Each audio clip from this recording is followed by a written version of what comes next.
We are now officially halfway through the second month of 2023, and if you are someone that watches my videos, there's a good likelihood you watch other people's videos on the real estate market as well. And a common theme that we have seen, at least for February, is that the market is starting to pick up again. There's life back in the market and things are happening. So what I wanted to do in this video is take the real life stories that you're hearing about and show you what the data is actually telling us halfway through February 2023. My name is Tom Storey. Thank you so much for being here. I make educational real estate videos about the Toronto market, and sometimes we cover all of Canada.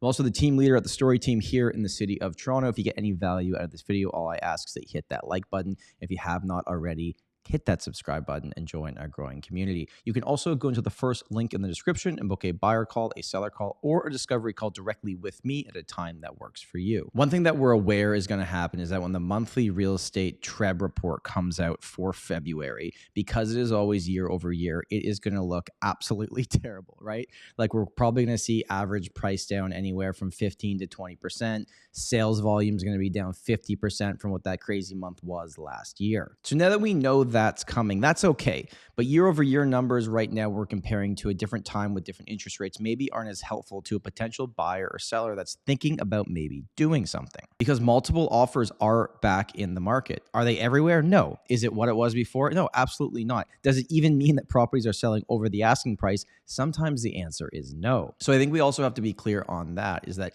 even though we're starting to hear terms that we heard previously that we associate with this negativity of multiple offers, there's offer dates. Oh no, is the market doing what it was doing before? No, it's not doing what it was doing before. The prices are significantly lower than they previously were. It doesn't even mean the same thing is going to potentially happen. And I've always tried my best to be honest with you as the audience. Go watch my videos from the last 8-9 months. I will tell you when things are bad, but I'm also going to tell you when I do see things starting to pick up. All right, now let's take a look and see what the numbers are telling us. All right, so what we're looking at here is all the sales that have happened so far in February. So we're going from February the 1st to the 16th, okay? Now, I want to bring your attention here to the top where the sales volume is about 2,100 units have sold.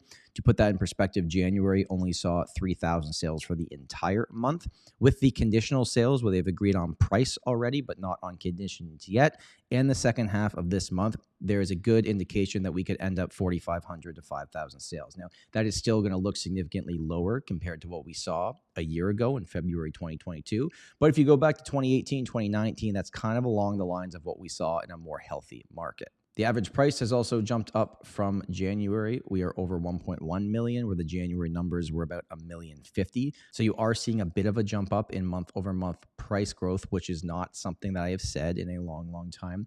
And the sale to list price ratio is 100% over the asking price on average. Now, before you start typing in the comments, well, Tom, that doesn't mean anything because they just listed low anyways. I agree with you. However, it is interesting to me that that strategy is working, okay? Because when there's a lot of inventory, listing low and holding an offer date doesn't work. Selling over asking, as we all know, kind of really means nothing if you list the property 100 grand less than it's worth.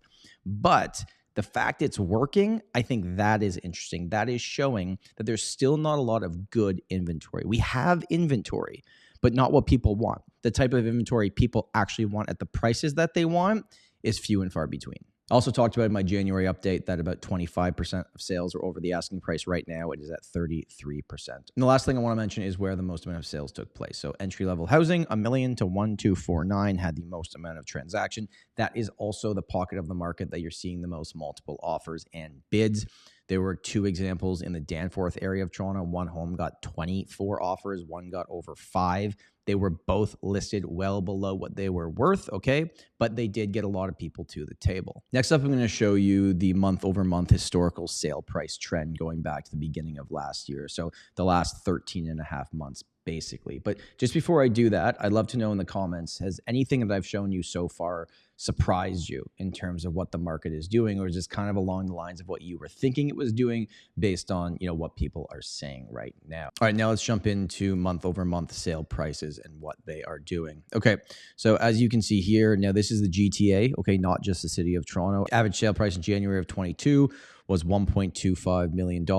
That peak market price right there in February, we capped out at 1.349.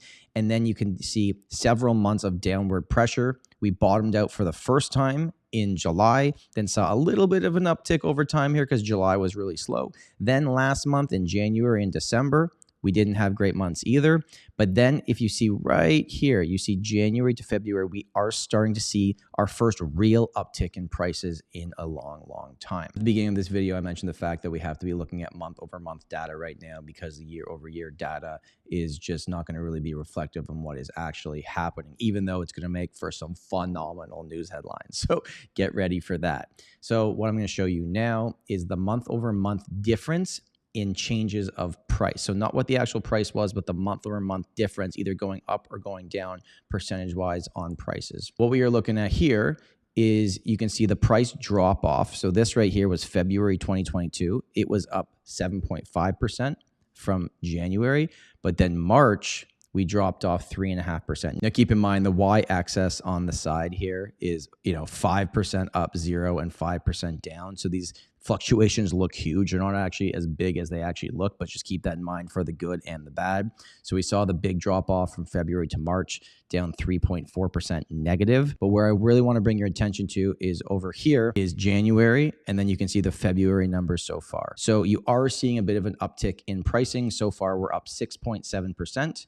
from January 2023. If you have any questions about anything I said in this video, please throw them below. My name is Tom Storey, and remember, home is where your story begins.